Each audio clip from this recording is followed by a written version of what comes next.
بسم اللہ الرحمن الرحیم۔ السلام علیکم مائی یوٹیوب فیملی، کیسے ہیں آپ سب؟ اللہ تعالیٰ آپ سب کو اپنی حفاظت میں رکھے۔ اور آج کے ولاگ کے ساتھ بہت ہی پیارا سا ٹاپک ہے آج ہمارا، اور ٹاپک ہے باشعور اور سمجھدار کون۔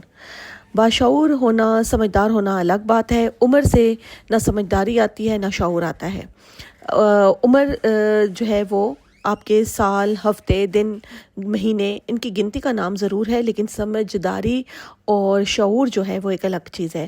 اب ہمیں کیسے پتہ چلے کہ ہم یا جس انسان کے بارے میں ہم سوچ رہے ہیں وہ باشعور ہے یا نہیں ہے؟ مجھے کیسے پتہ چلے کہ میں باشعور اور سمجھدار ہوں؟ آپ کو کیسے پتہ چلے؟ تو کچھ سائنز ہیں، کچھ ایسی نشانیاں ہیں کہ جو باشعور اور سمجھدار انسانوں کی ہوتی ہیں۔ تو آج ہم دیکھتے ہیں کہ کیا آپ اور میں ہم باشعور ہیں یا نہیں ہیں۔ پہلی جو باشعور انسان کی نشانی ہوتی ہے نا وہ یہ ہوتی ہے کہ وہ کبھی بھی فیصلے جلد بازی میں نہیں کرتا۔ یہ نہیں کہ بس دل میں آیا اور فیصلہ کر لیا، چاہے وہ اچھا ہے چاہے وہ برا ہے، بغیر سوچے سمجھے، بغیر مشورہ کیے، بغیر کسی سے رائے لیے انسان نے فیصلہ کر لیا۔ ایسا انسان باشعور نہیں ہے اور نہ ہی وہ سمجھدار ہے۔ کیونکہ دیکھیں، کہا جاتا ہے، محاورہ ہے، ایک کہاوت ہے کہ آپ فیصلہ کرنے سے پہلے 100 بار سوچیں، 100 بار سوچیں پھر فیصلہ کریں۔ اگر آپ 100 بار سوچ کر کوئی فیصلہ کر رہے ہیں، مطلب کہنے کا یہ کہ بہت سمجھداری کے ساتھ، بہت آپ نے غور و فکر کر کے آپ نے کوئی فیصلہ کر لیا، تو پھر اس پر آپ نے ڈٹ جانا ہے۔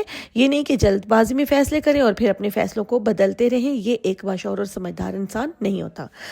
اچھا، پھر دوسری بات جو ہے وہ نشانی کیا ہے کہ صرف باشعور اور سمجھدار انسان صرف تجربے سے نہیں سیکھتا، صرف خود گر کر نہیں سنبھلتا، بلکہ وہ دوسروں کو گرتے ہوئے جب دیکھتا ہے تو ان سے بھی سبق حاصل کرتا ہے، وہ دوسروں کے تجربات سے بھی سبق حاصل کرتا ہے۔ بڑی پیاری سی ہم نے بات پڑھی تھی کالج لائف میں کہ وہ ایجوکیشنل سائیکالوجی تھی، تو اس میں انہوں نے بڑی پیاری سی بات بتائی تھی بچوں کے بارے میں کہ بچے بعض دفعہ صرف خود تجربہ کر کے نہیں سیکھتے، بلکہ وہ کیا ہوتا ہے کہ دوسروں کے تجربے سے بھی سیکھتے ہیں۔ اب اگر ایک بچہ دیکھ رہا ہے اور اس کے دوسرے کسی بہن بھائی نے گرم استری کو ہاتھ لگا لیا اور اس کو تکلیف ہوئی، وہ رویا، وہ اس کا ہاتھ جلا، تو جو دیکھ رہا ہے وہ کبھی بھی اس استری کے پاس نہیں جائے گا یا کبھی بھی اس نقصان دہ چیز کے پاس نہیں جائے گا جس نے اس کے بہن یا بھائی کو تکلیف پہنچائی ہے۔ اسی طرح ضروری نہیں ہے کہ آپ چوٹ کھا کر ہی سنبھلیں، آپ دوسروں کے تجربات سے فائدہ اٹھائیں، آپ دوسروں کی غلطیوں سے فائدہ اٹھائیں کہ جو دوسروں نے غلطیاں کی ہیں، جو دوسروں کی غلطیاں ان کی ناکامی کی وجہ بنی ہیں، وہ آپ کی وجہ نہ بنے۔ اس لیے اپنے تجربات اور اپنے دوسروں کے تجربات اور دوسروں کی غلطیوں سے فائدہ اٹھائیں۔ ضروری نہیں ہے کہ آپ بھی تجربہ کر کے غلط فیصلے کر کے سیکھیں، بلکہ آپ دوسروں کے غلط فیصلوں سے، دوسروں کی غلطیوں سے، دوسروں کے تجربات سے فائدہ اٹھا کر جو ہے وہ مشاہدے سے کام لیجئے، اور اپنے ایک باشعور اور سمجھدار انسان جو ہوتا ہے وہ بار بار اس طرح کی غلطیاں نہیں کرتا جو دوسروں نے کی ہوتی ہیں۔ اب تیسری بات کیا ہے کہ رشتوں کو سنبھال کر رکھنا ہے، اور جو سمجھدار اور باشعور انسان ہے نا، اس کی ایک نشانی یہ ہے کہ وہ رشتوں کو سنبھال کر بھی رکھتا ہے اور رشتوں کو ان کی جگہ پر بھی رکھتا ہے۔ ہر رشتے کا، ہر ہمارے سے جڑے ہوئے فرد کا ہم پر کوئی حق ہے، ہم نے وہ حق ادا کرنا ہے۔ جو ماں کا حق ہے وہ ماں کا حق ہے، جو باپ کا حق ہے وہ باپ کا حق ہے، جو بہن بھائیوں کا حق ہے وہ بہن بھائیوں کا حق ہے، جو بیوی کا حق ہے وہ بیوی کا حق ہے، جو بچے کا حق ہے وہ بچے کا حق ہے۔ اب ایک سمجھدار اور باشعور انسان کبھی بھی یہ نہیں کرتا کہ اپنی ایک رشتے کو تو بہت زیادہ امپورٹنس دے اور دوسرے رشتے کو وہ بالکل اگنور کر دے۔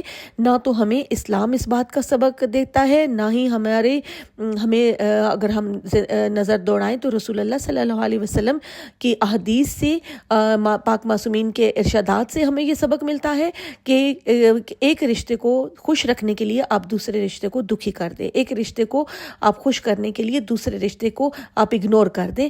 یہ نہیں ہے۔ سمجھدار انسان وہ ہوتا ہے کہ جو ہر رشتے کو خوبصورتی سے نبھاتا ہے اور ہر رشتے کو خوش رکھتا ہے، ہر رشتے کو اس کا حق ادا کرتا ہے۔ پھر جو ایک اور نشانی ہے وہ کیا ہے کہ وقت کی قدر کرتا ہے۔ جو سمجھدار انسان ہوتا ہے، جو باشعور انسان ہوتا ہے، وہ وقت کی قدر کرتا ہے. اس کو پتہ ہوتا ہے کہ وقت کتنی قیمتی چیز ہے. وقت کو کس طرح سے میں نے ڈیوائڈ کرنا ہے، وقت کو کس طرح سے میں نے اس کی تقسیم کرنی ہے کہ میرے اپنے کام بھی ہوں، میں گھر کو بھی ٹائم دے سکوں، میں اللہ کی عبادت بھی کر سکوں، میں حقوق اللہ بھی ادا کر سکوں اور میں حقوق العباد بھی ادا کر سکوں. ایک سمجھدار اور باشعور انسان جو ہے وہ اپنے وقت کی تقسیم بہت سوچ سمجھ کر کرتا ہے اور اپنے وقت کو بالکل بھی ضائع نہیں کرتا، اپنے وقت سے وہ بھرپور فائدہ اٹھاتا ہے. پھر ایک اور چیز جو ایک باشعور اور سمجھدار انسان میں ہونی چاہیے اور ہوتی ہے، وہ یہ ہے کہ جب اس کو کامیابی ملتی ہے نا، تو وہ کامیابی اس کے اندر غرور اور تکبر پیدا نہیں کرتی. وہ کامیاب ہو کر وہ یہ نہیں سوچتا کہ میں کامیاب ہو گیا ہوں اور اس میں میرا ہی سارا کریڈٹ ہے اور میرے میں ہی کوئی سرخاب کے پر لگے ہوئے تھے تو مجھے یہ مقام نہیں. اس کی محنت ضرور ہو سکتی ہے، لیکن اس محنت کے ساتھ ساتھ اس کو ایک تو شکر خدا کرنا چاہیے اور دوسرا اس کو اپنے اندر عاجزی پیدا کرنی چاہیے. وہ کہتے ہیں نا جو پھلدار درخت ہوتا ہے وہ ہمیشہ جھک جاتا ہے، تو اکڑنا تو مردے کی علامت ہے. اگر آپ میں زندگی ہے تو آپ جھکنا سیکھیے. اس لیے جو اچھے لوگ ہوتے ہیں، سمجھدار لوگ ہوتے ہیں، بشعور لوگ ہوتے ہیں، وہ اپنی کامیابی پر ان کی جو عاجزی ہوتی ہے وہ اور زیادہ بڑھ جاتی ہے، وہ جھک جاتے ہیں. وہ بڑا پیارا شعر ہے نا کہ صراحی سر نگوں ہو کر بھرا کرتی ہے پیمانہ، کہ جب آپ جھک جاتے ہیں تو آپ دوسروں کے لیے بھی فائدہ مند ہوتے ہیں اور اپنے لیے بھی. اور عاجزی تو ایک اللہ کی دی ہوئی بہت ہی پیاری اور بہترین چیز ہے. پھر جو ایک اور چیز جو ہم نے سمجھدار اور باشعور انسان کی نشانیوں میں ہم دیکھتے ہیں وہ یہ ہے کہ وہ جب اسے کوئی ناکامی ملتی ہے، کامیابی پر جیسے اس کے اندر عاجزی آنی چاہیے، تو اسی طرح اگر اس کو ناکامی مل جاتی ہے تو اس ناکامی پر اس نے افسردہ نہیں ہونا، اس ناکامی سے اس نے حوصلہ نہیں ہارنا، اس ناکامی کو اپنے گلے کا ہار بنا کر بس یہی نہیں سوچتے رہنا کہ میں ناکام انسان ہوں اور میں کچھ کر ہی نہیں سکتا. اس کو سوچنا چاہیے کہ گرتے ہیں شہ سوار ہی میدان جنگ میں. ایک ناکامی کسی کامیابی کی سیڑھی ہوتی ہے. ایک ناکامی سے ہمیں سبق سیکھنا ہے اور اس ناکامی سے ہم سبق سیکھ کر پھر ہم نے کامیابی کے زینے جو ہیں وہ طے کرنے ہیں. تو مجھے امید ہے کہ آپ کو آج کی ویڈیو پسند آئی ہوگی اور آپ لوگ بتائیے گا ضرور مجھے کہ ان نشانیوں میں سے کتنی نشانیاں آپ کے اندر ہیں. ٹھیک ہے، میں آپ کے کومنٹس کا انتظار کروں گی. پیارے پیارے کومنٹس آپ کے میں پڑھتی ہوں، مجھے بڑا اچھا لگتا ہے، بڑا مزہ آتا ہے. بلکہ ابھی پچھلے دنوں جو میں نے ویڈیو ڈالی تھی تو بڑا پیارا اس میں آپ نے چائے کے ساتھ رشتوں کی مٹھاس میں کسی نے لکھا ہوا تھا کہ ٹرالی دیکھ کر منہ میں پانی آ گیا. اور یقین کریں کہ آپ کے کومنٹس پڑھ کے بڑی اپنائیت کا احساس ہوتا ہے، محبت کا احساس ہوتا ہے. فیل ہوتا ہے کہ آپ جو ہیں وہ کتنے دوسرے لوگوں کو کتنی عزت دینے والے ہیں. عزت وہی دیتا ہے جس کے پاس عزت ہوتی ہے. جس کے پاس عزت نہیں ہوتی وہ عزت دے بھی نہیں سکتا. تو ویڈیو کو لائک ضرور کریے گا. آپ میری دعاؤں میں شامل ہیں، مجھے اپنی دعاؤں میں ہمیشہ شامل رکھیے گا.